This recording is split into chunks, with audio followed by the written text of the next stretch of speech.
You're watching Crime TV. All of you that have hit that subscribe button, thank you very much. It really helps. Flagler County 911, what's the location of your emergency? 47 Woodhollow Lane. Woodhollow? Okay, and what's going on there? I think he hurt my mom. Who's he? I don't know. He was wearing one of those robber masks. Around 7:45 on August 23rd, 2017, that call was made by 22-year-old Nathaniel Shimmel. Just moments earlier, his mother, Michele, was butchered in her own home by being stabbed in the back repeatedly. Just minutes later, the sheriff let members of the community know that the killer is not at large and that they have a suspect in custody. That's because they believe that suspect to be her own son, Nathaniel, who is autistic. Moments later, police set him down for interrogation. You got any questions or anything about anything that we're doing? No? Have you ever been to a police department before? No.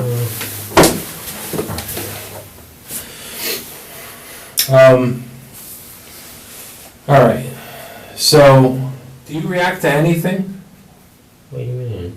You don't react to anything. I just want to make sure that I understand, because even though Detective Conrad is the primary on the case, I kind of sometimes I got my own questions that she might not ask or whatever, and honestly, just with all the running around, I don't even know exactly everything that she's asked you. So, can you tell me about your day today? Like, what was it like? Where were you today? I was just at home on the computer. What time did you get up? Around 10. 10? Is that a normal time that you wake up? Yeah. Okay, so you wake up at 10. Do you wake up with an alarm clock, or you just wake up on your own? Yeah, I wake up on the alarm. Okay, so he left. Mm-hmm. Is he your biological dad? Mm-hmm. And she's your biological mom? Mm-hmm. Okay, so so dad gets thrown out and he's automatically got a place to stay up in St. Augustine? I think maybe, I don't know if he's keeping up with me. He's not currently employed. Okay. Alright, so he goes up in St. Augustine. How do you find out that he's staying in St. Augustine? We've been there, well, I've been inside, but we've been there like... When was the last time you were there? 2 or 3 months, I think. I'm not sure. When did he start renting that place? A while ago. I don't know, maybe like half a year after they got divorced. I'm not sure. I'm confused. I thought she kicked him out 2 weeks ago. She did, but he had been staying over at the house for a while. She'd keep taking him out. He'd keep coming back. So who else lives in this place in St. Augustine? No one, just him. Okay. So is there a reason that he would rather be in Palm Coast? Or? He just wants to be here with her. With who? My mom. Okay. Asking questions unrelated to the murder seems to put Nathaniel more at ease, making it feel as if police are a long ways from the truth, which, considering this phone call, is quite effective. Okay, do you know who could have done this? Does she have any enemies that you're aware of? My dad, I think. They've been having problems? They're divorced, and she recently kicked him out. Okay. The detective does have access to this phone call. Also, should be noted that there's no police search for any other suspects. He's just using this call and Nathaniel's relationship with his father to get him to keep telling more lies to trap him later, by pretending the father could actually be a suspect. How's your relationship with him? Not very good. Okay. He, quote, was an alcoholic and was very verbally and occasionally physically abusive. Like what? The police ever get called? No. Abusive towards who? Yeah, everyone in general. Yeah. Verbally, like what? Anything big or? He just go on rants and keep yelling and get in your face. Okay. But he hasn't been at your house is 47 Woodhollow Lane. Woodhollow. He hasn't been at your house in about 2 weeks. Not that I know of, no, not since she kicked him out. Okay. So he hasn't been there, so you didn't expect to see your dad during the day or anything like that? Okay. So tell me about the rest of your day. Uncle Greg comes over, does whatever. She comes home eventually after that. She takes the dogs out, go to the bathroom, she lets the cats out on the porch. Mm-hmm. I guess she left it unlocked. She usually locks it and keeps me out there. Mm-hmm. She what? She locks me out there. She doesn't want me coming in the house. Who? My mom. Why? She thinks I'm not looking for a job. Okay, I'm confused. So she expects you to be out looking for a job during the day. But since she locked me out of the house, I don't have any way of showering or getting changed or anything. Okay, and how long has that been going on? Like 2 or 3 days, I think. Have you tried to look for a job? Mm-hmm. Okay, like where? Usually over by the new renovated Publix area, and then over by the Target area. Okay, where have you applied? Just all around there. I've applied to GameStop, Target, Dollar Tree, all those places. Okay. So,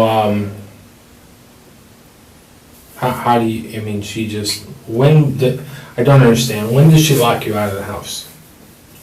Like 2 or 3 days ago. I've been staying out on the porch for a while now, though. You've been staying out on the porch for 2-3 days? No, I've been locked out there. I've been staying over there for like maybe a couple of weeks.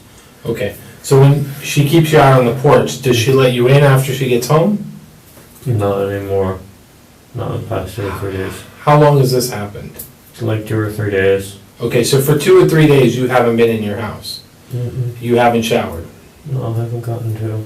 Okay, is there a reason that maybe you didn't shower at like Christian's house or something like that? We don't really hang out that much anymore. No? Okay, We hung out, I think, the day before yesterday, though, just for a little bit. okay. All right, so you've been sleeping outside? Yeah, out on the porch. I've got 2 fans. That's kind of bullshit. And is somebody trying to convince your mom to tell you to do that, or? I don't know. Did you guys discuss it at all? That's crazy. She just said, you're not looking for a job, so you're going to be locked out there. That's really, that's crazy. Yeah, I guess. So what do you tell her about that?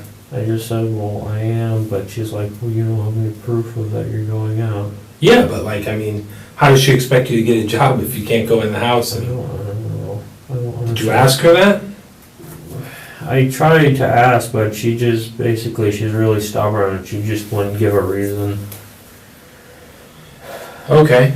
Do you have anybody that you kind of use to I don't want to say use, but for example, if I'm arguing with my dad, I would use my mom or my brother who has maybe a better relationship with him and say, can you talk some sense in this guy? No. There's just no talking to your mom? I try, but she's kind of hard to talk to sometimes. Okay. All right. So, when your mom came home from work today, so she came home, what time? I wasn't really paying attention at the time, probably around 5. And you were on the back porch? The entire day. Okay. And the house is locked? I think, as far as I know. Okay.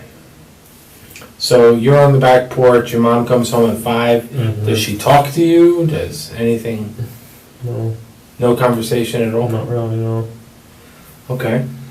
So then take me through what happens. She, left the door unlocked, left the cats on. I guess she never locked it. Then I thought you said the house was locked. she is. I'm talking about the porch door. Oh, the porch door. Yeah. Okay, gotcha. For the and before that, she'd taken the dogs to go to the bathroom. Uh-huh. And then later, I heard her scream, and I went out into the living room and outside. How did you get to the living room? The porch door was unlocked, so I opened it up and I went outside. The door was open. The front door. Where did you hear the screaming from? Somewhere in front of the house, either like right by the door or outside. Okay. Yeah. So you hear some screaming, so you go into the house. Did any part of you think that it was inside the house? No, it sounded like it was by the front door. Okay. So it sounded like it was by the front door. So you go through the house. Can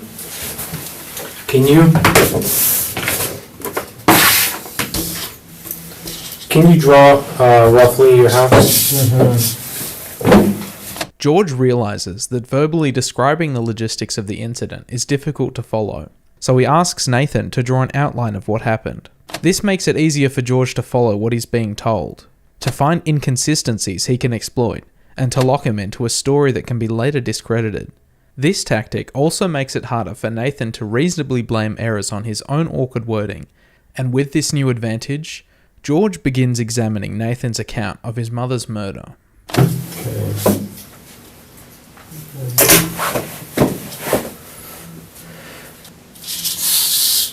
Okay. Front line. Where's the road?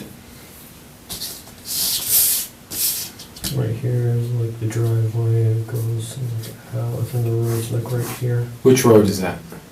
That's the one that just goes straight. What's the name to of it? I'm not sure. What's your address? 47 Woodhollow Lane. So is it Woodhollow? Probably, yeah. Is there another road on the side? I think Pine Lakes goes off to it, then it's Woodhollow, I think, and then it goes off onto Woodhollow. Okay, so you've been staying back here? Okay. And how did you, when you heard the scream, what time was this? I wasn't really paying attention to the time later after she had been home. How long had she already been home? Probably like 2 or 3 hours, I guess. Okay.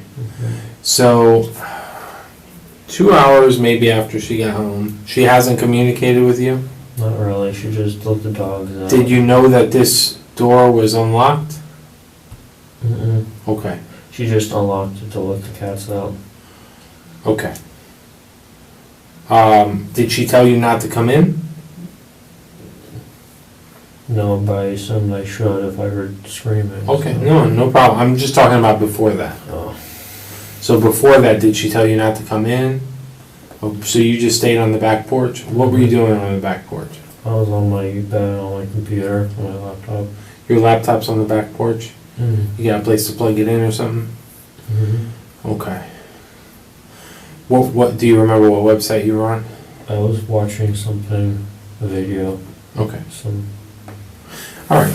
So you're watching a video here on the back porch. You hear the scream, and you felt it was coming from somewhere in the front. So you went through the house, through the living room? Okay. And then when you went through the living room, you went out the front door? And then when you walked out the front door, what did you see? I saw him going off on the left, running away. Show me the left. Okay. From the house, this left, and then right. Okay. On a swale, like, right here is my car, and then him was like, he was past the driveway, so like right about where all the houses are, like about to be past that, so he's like right here. Okay. So he's here, and where was your mom? She was on the lawn, like right in the middle by the tree.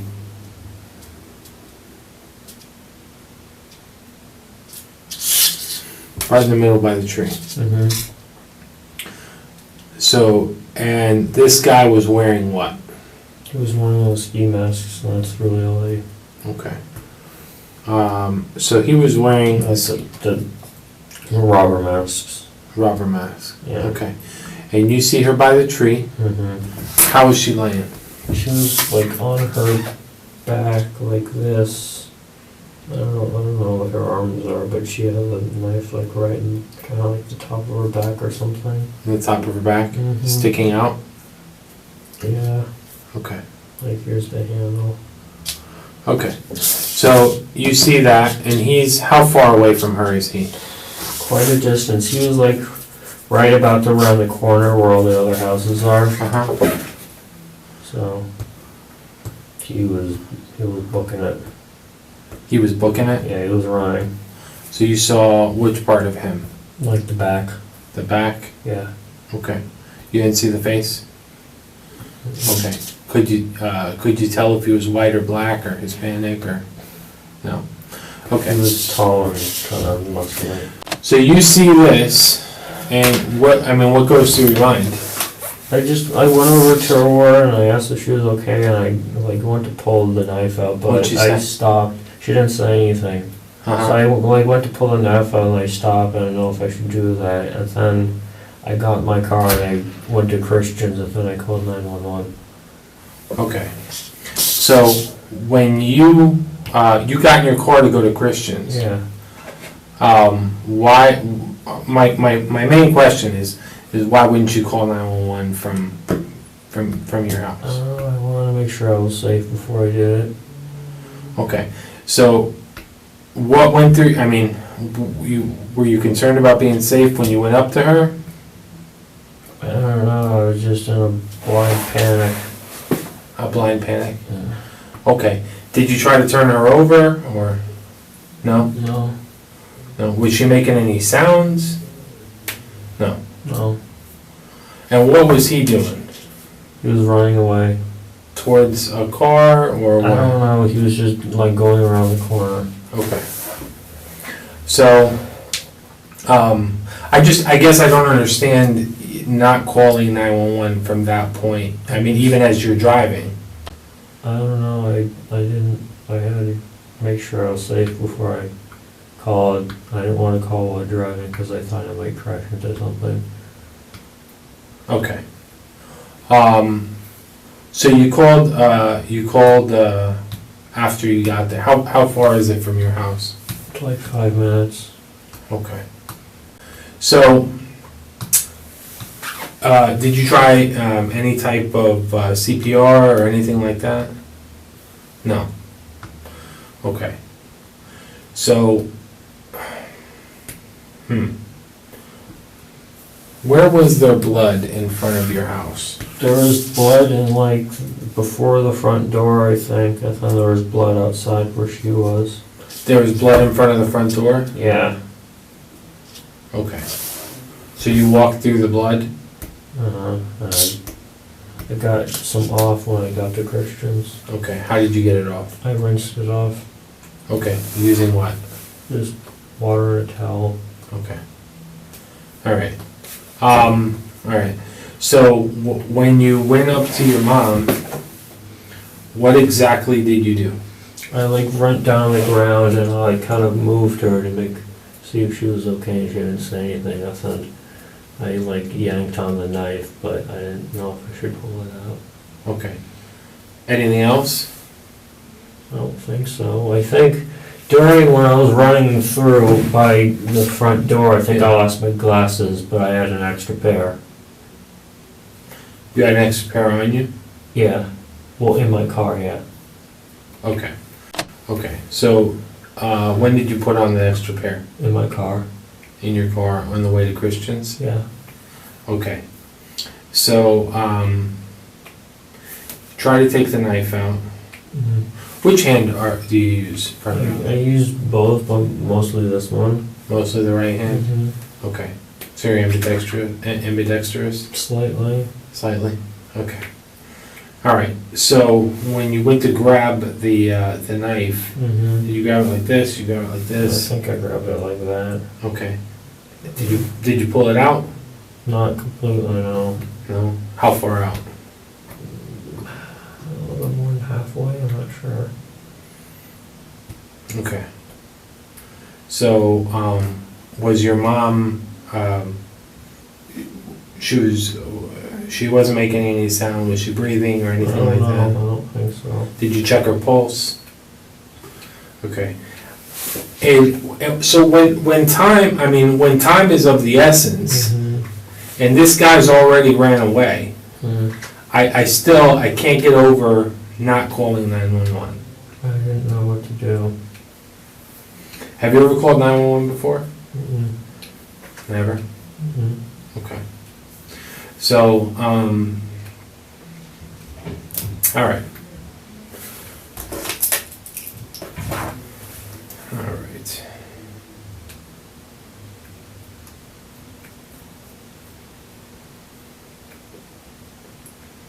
All right, just give me a second.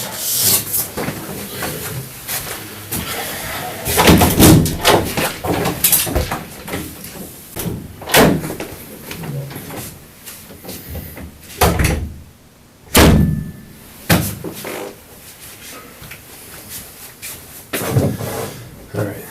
Can I see the scratches on your arm? Oh. You mean this? That's when I was laying against the cones. The police car. It was when I was laying against the cones in the police car. I think. Those are scratches. Are they? Mm-hmm. Weird.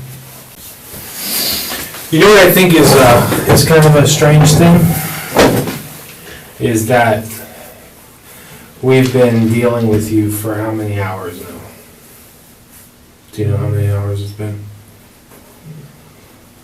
Okay. Do you know how many times you've asked any of us how your mom's doing? No? Are you gonna ask? No. I'm afraid to know. I don't want to know. Huh? I don't want to know. You don't want to know? Why? I she might not be okay. Tell me what you mean by that. I don't want to know if she's okay or not, but she might not be.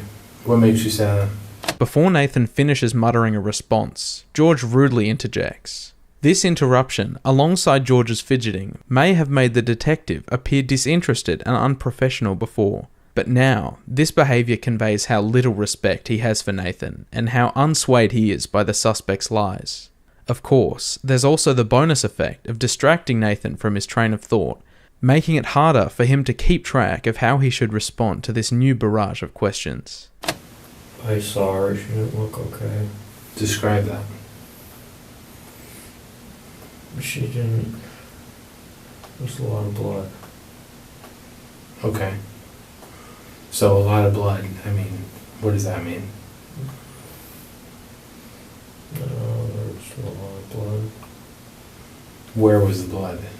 All around her. And you only touched the knife? I bent down and I touched her to see if she was okay, and she didn't say anything. So rather than call 911, you got in your car Yeah. and you drove how many miles? I think half a mile, it's not that far. And then they had to tell you to call 911. Because I've been sitting here and listening to your excuses and whatever you're saying. And it's gotten a little bit aggravating, especially when you haven't asked once how she's doing, which I think is strange. I mean, you're 23 years old, 22 years old. Mm-hmm. Your mother raised you. And you don't want to know how she's doing? George is ready to try out this interrogation's second appeal, targeting Nathan's sense of shame. More specifically, George attacks Nathan's apparent lack of emotion and concern for his mother, and his mistake is obvious right away. Autism can impede one's ability to express emotions in a conventional way, so shaming Nathan isn't going to strike a chord if he does, if only inwardly, feel grief over the death of his mother. If there was any doubt that her murder weighed on him, his friend Christian's testimony douses that. I would bet my life on the fact that he was not emotionless. He was not a robot. I would not call him a sociopath. Of course, George lacks Christian's understanding of Nathan's past and personality, so as far as he knows, he just needs to apply more pressure to get a reaction from Nathan. To this end, George will adopt the tone of a stern parent or teacher, and through this, he will position himself as an authority figure that one should respect and obey, and whose judgment Nathan should take seriously. I think you know how she's doing. I think that's the problem. I I think you know how she's doing. Is she okay? Why don't you tell me? I don't know. Why would I know? You don't know? You don't want to know. No, I don't. So then why'd you ask me? Because you said. Okay. Your mom's dead.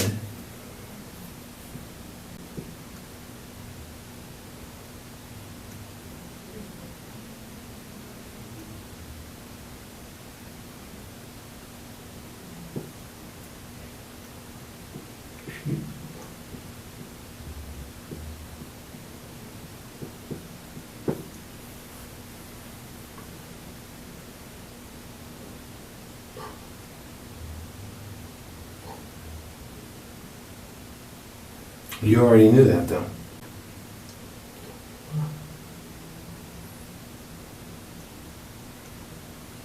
That's why you don't ask. Do you know how many times everybody else asked me? Everybody else asked me. Except for you.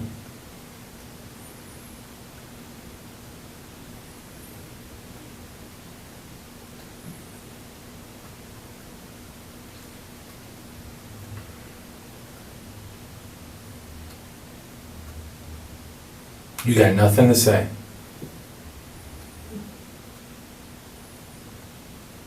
I'm not even done telling you the crazy shit. So fucking brace yourself. But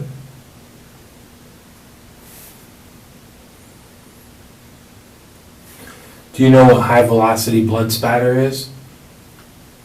You don't? You have high velocity blood spatter on your shirt. yeah. Yeah, you do. I don't know what that means. Okay. It means the blood hit your shirt at a high rate of speed. Why would it? What? Why would it do that? There's only one reason that it would do that. Mhm. Listen, man. You're making me lose my patience. Okay? There's only one reason that there would be high velocity blood spatter on your shirt. And that's you standing right next to your mother when she got stabbed. But it wasn't. But you were. But you were. And that's why she scratched you on the arm.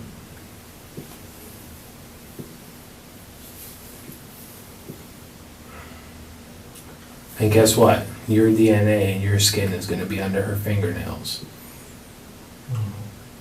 Huh? Why would it be though? I just told you because she scratched you. Did you swing the car in the car though? That is not from a cone. Those are scratches. No. Don't look like it. You don't know? Unfortunately for Nathaniel, the detective is right.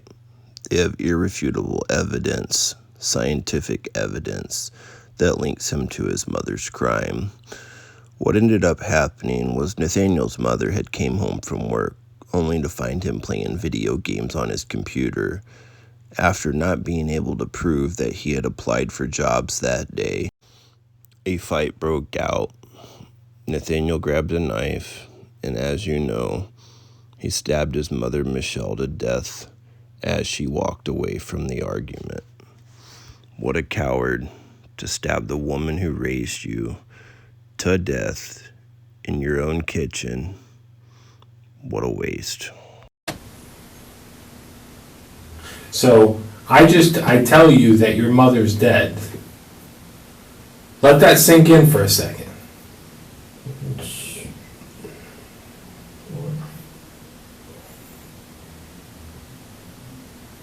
no. Yeah? Oh. Didn't an ambulance pick her up? No, an ambulance didn't pick her up. Do you know why an ambulance didn't pick her up? Why? Because she was dead. Because when you left her, she was dead, and you didn't call anybody. You just got in your fucking car and drove a couple of miles away. So she could have been. And you've got high velocity blood spatter all over your shirt. You got scratches on her arms. Tomorrow, her fingernails are gonna have your skin underneath them because you guys got into it. You guys got into it. Why? Why would I do that? I don't know, man. Maybe because you're sleeping on the back porch for the last 3 days. Well, I thought she'd eventually let me in, though. Well, maybe she wouldn't. Oh, well. You've also identified the knife that's in her back Yeah. that you didn't remove but touched, Yeah. right? Okay. That knife doesn't look like it's budged an inch out of her back. Yeah.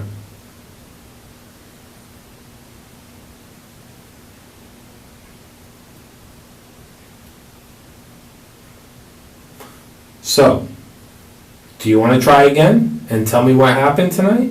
I already told you, though. Okay. Tell me one more time. Humor me.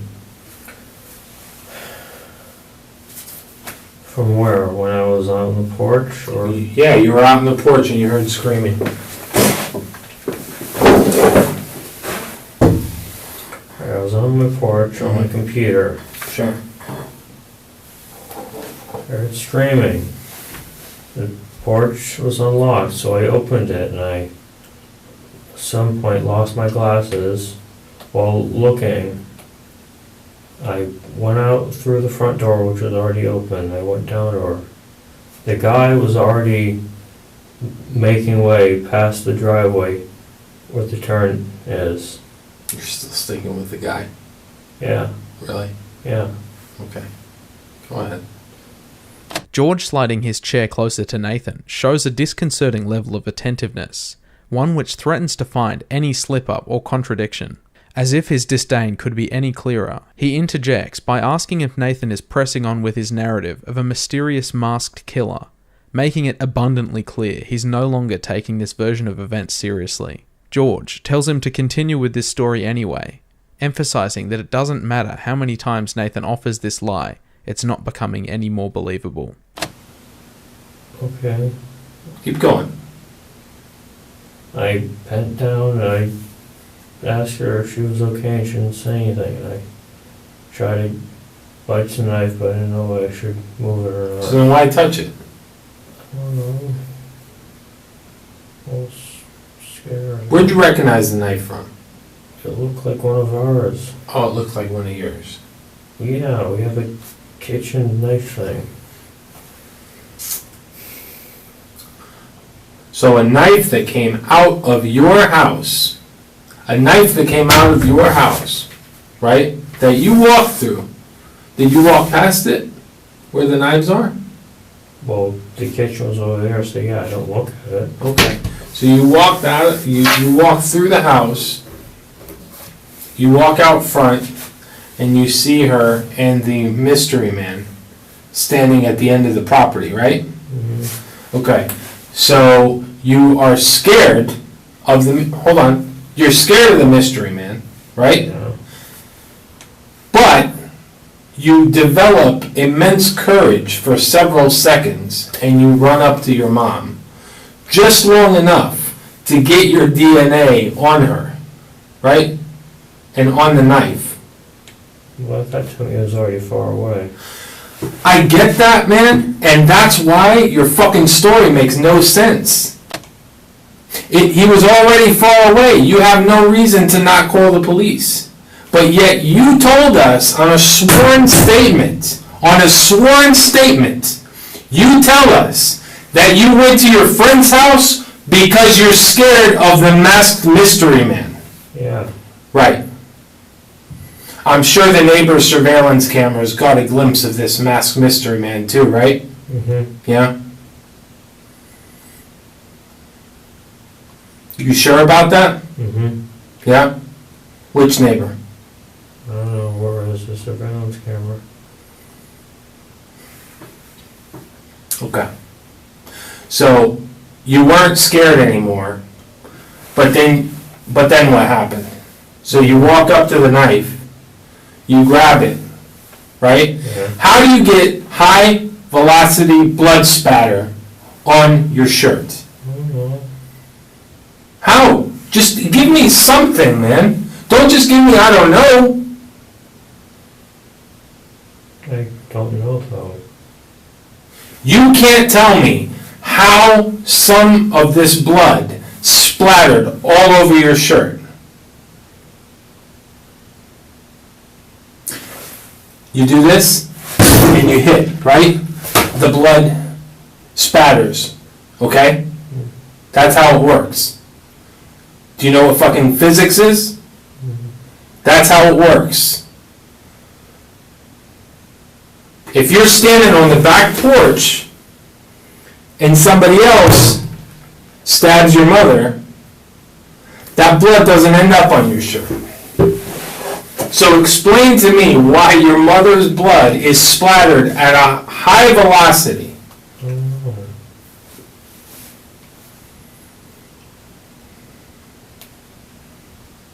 know. Are you just trying to piss me off? I don't understand. Oh, You're making up bullshit over and over. You're digging yourself a deeper and deeper hole, man. You're digging yourself a deeper and deeper hole. Every lie you tell is digging you a deeper and deeper hole. If something happens at the spur of the moment, bam, something happens, spur of the moment. You react on impulse. That's different. But once you start lying about something, and once you start making up invisible, masked people who don't exist, that's when you get into even deeper trouble.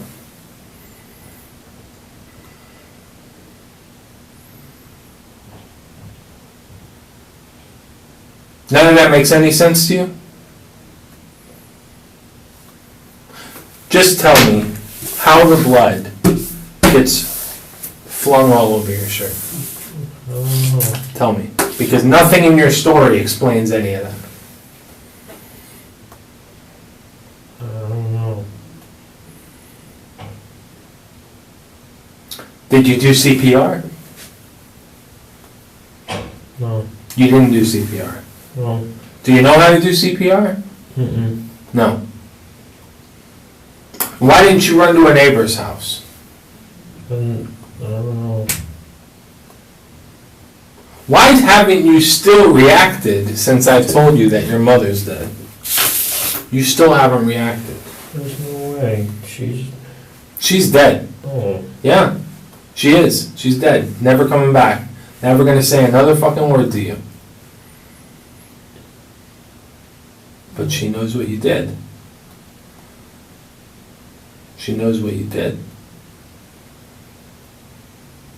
She's got me in the hospital. What? She's got me in the hospital or something. She's not in the hospital, my man.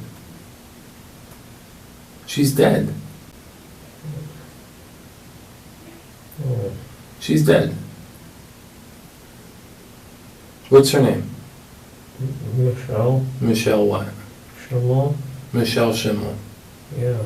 So you can tell me her name, Michele Shimmel, and I'm telling you that she's dead and you don't have any, nothing? There's no way she's dead. Yeah? Why do you think we're doing all this, man? Huh? I don't know. Why do you think we're here? Try to find out who did it. There's only one person with blood spatter all over their shirts. You know who it isn't? Your dad.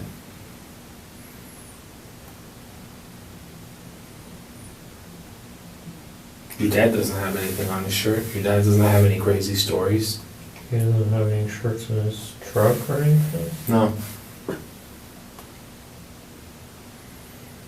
Just you, with blood all over your toes, with scratches on your arm.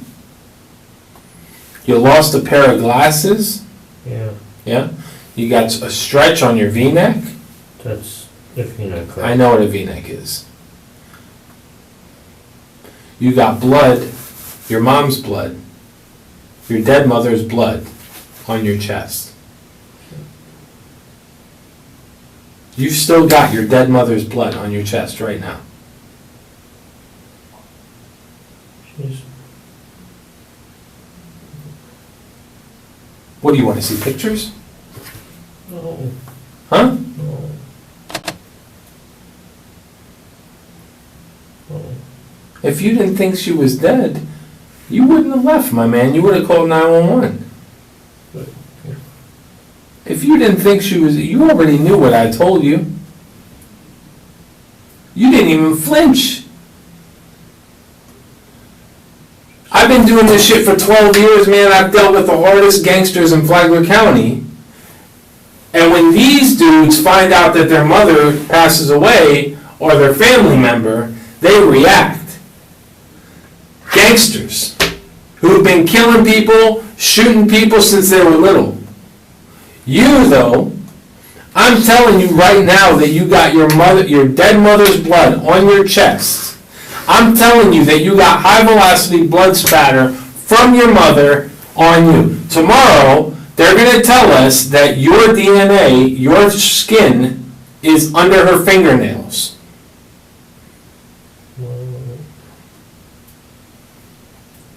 Won't go. Huh? No. Did she scratch you earlier in the day?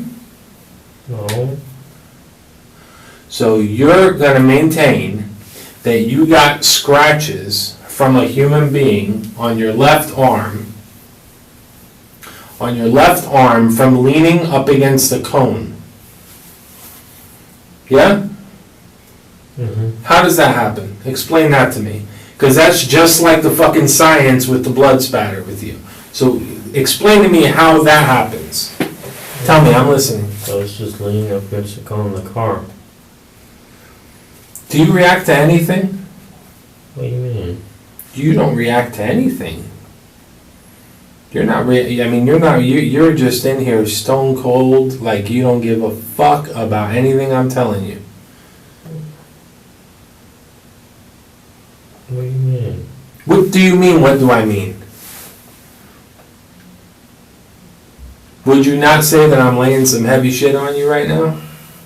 Or maybe you deal with harder shit when you're playing World of Warcraft. I don't I know. don't play that. Huh? I don't play that. Okay, whatever you play. How'd you get the scratch on your face? Well, what scratch? There's a scratch on your cheek. Is there? Yeah. Uh, Was that from the cone too? no, I wasn't. I don't think I laid my head against it. Uh-huh. All right. So, let's go through this one more time. You're sitting on the back porch because your mom won't let you in the house. You've been sitting on the back porch basically for 3 days, right? Okay. Do you hear a scream? You hear a scream, right? From the time that you hear the scream until the time that you make it to your mother, how long does it take? I don't know. I was moving pretty fast. Fast? Okay. Moving pretty fast? Yeah. From the back of the house to the front of the house, what does that take? 7 seconds? 8 seconds? Mm-hmm. I mean, Jesus Christ, man. A dead fucking animal is twitching for longer than 10 seconds after it's been shot right in the head.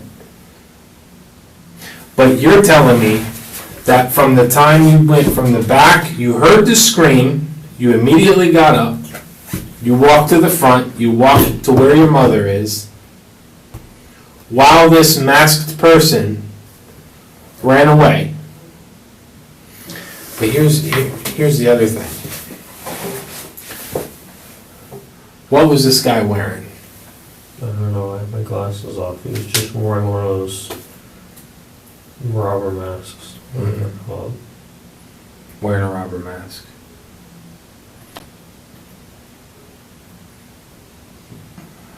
Okay.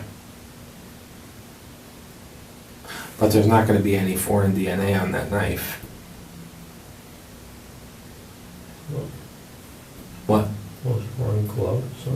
Huh? Was he wearing clothes or? He doesn't exist. That person doesn't exist. I just don't know why you keep going with it. There's surveillance footage though. Okay, and there was nobody. I said, what is the surveillance footage going to show? It's gonna show him though. It's going to show him. Yeah. But I'm telling you that there's nobody else.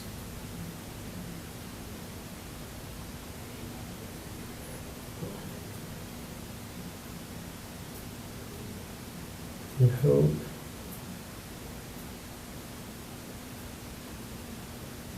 It's not true. It is true.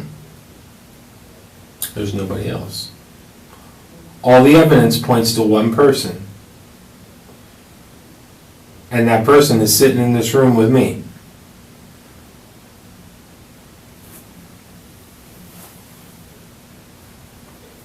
Do you understand what I'm telling you? Yeah. What am I telling you? You said that I did it. Yeah. I didn't though. Okay. But you can't explain all the science that points to you doing it.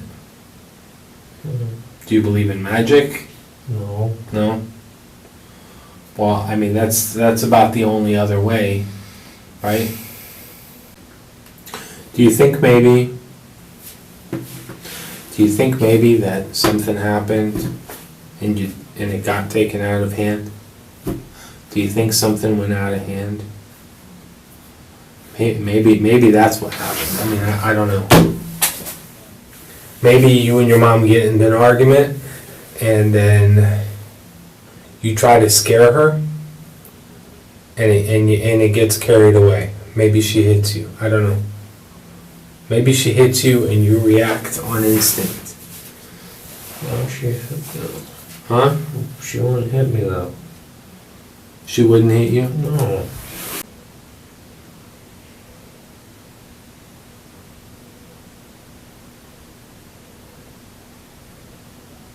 Why are you crying?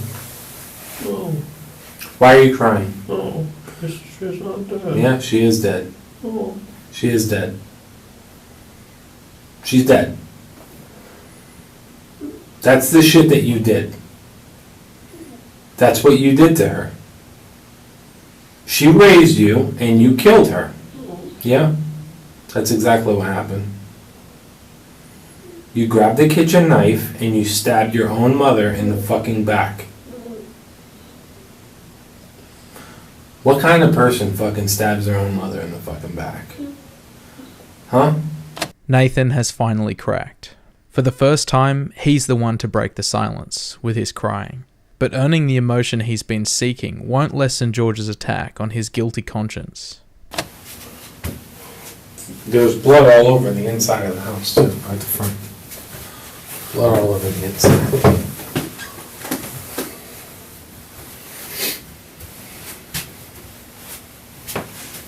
She's cut up pretty bad. But you know that. You know that.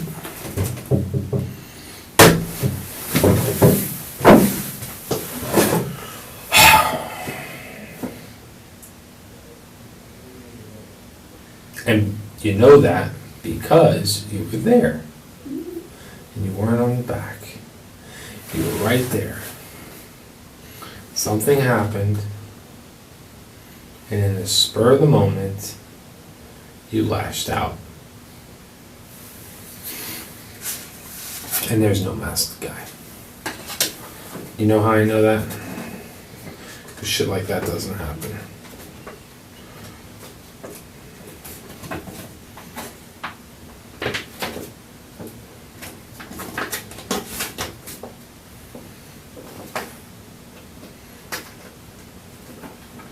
She scratched you, man.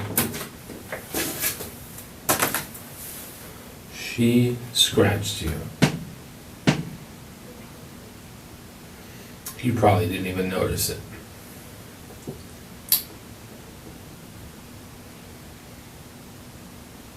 Are you an evil person? I don't know.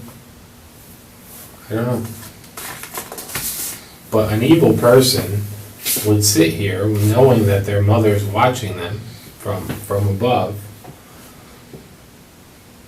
desperately trying to understand how a child that she raised and probably sacrificed more than you could imagine killed her. And tomorrow, or the next day on the newspaper, when there's your face and it says that you killed your mother on the newspaper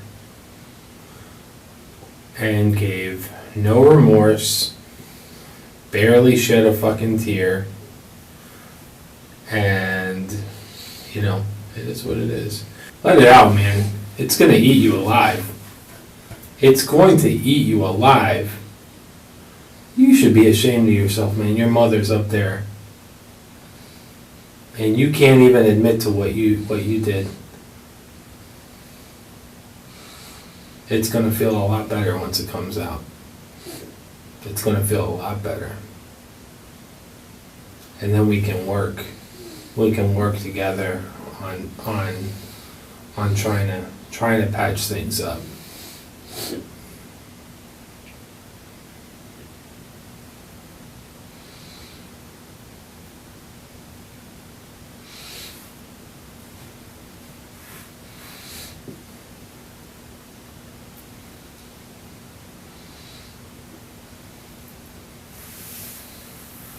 I'm listening. I'm just gonna sit here and listen.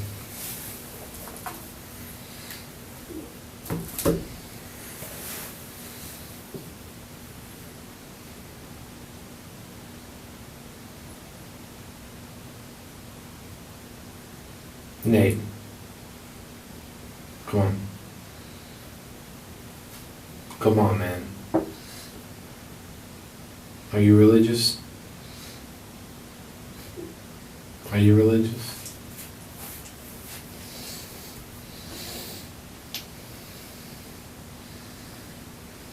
This is a very evil thing that happened today, Nate. It's not? Tell me.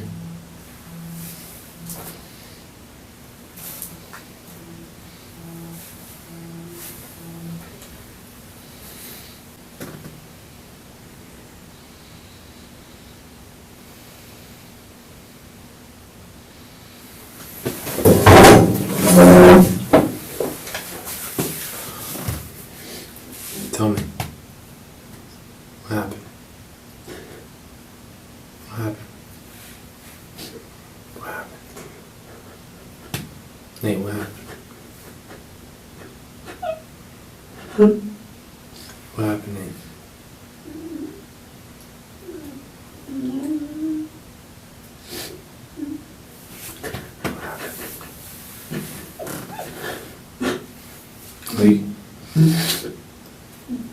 All you can do, man, is ask God for forgiveness, man. Yeah.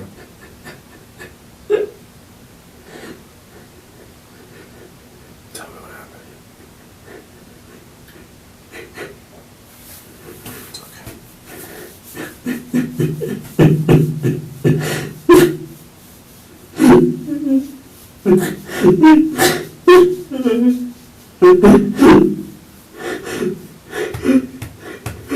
Let it out, man.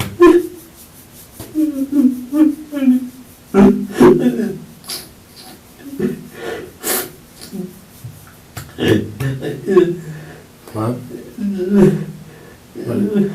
What happened? It was an accident. It was an accident? I didn't mean to. You didn't mean to? No.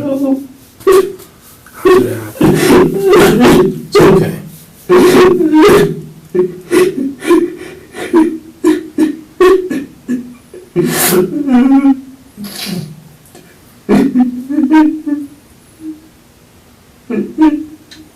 Just talk to me. You did the right thing.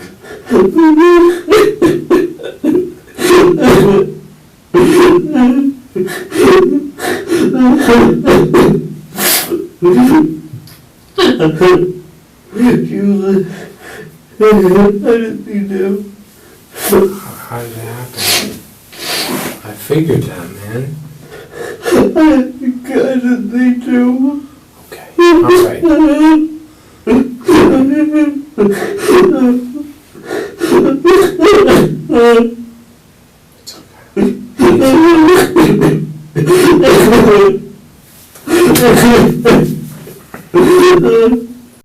Nathan would go on to crack even more, and after nearly 3 years of pandemic delays, he was charged with second-degree murder and sentenced to 50 years in prison. Thanks so much for watching, and I hope you enjoyed. See you all next time.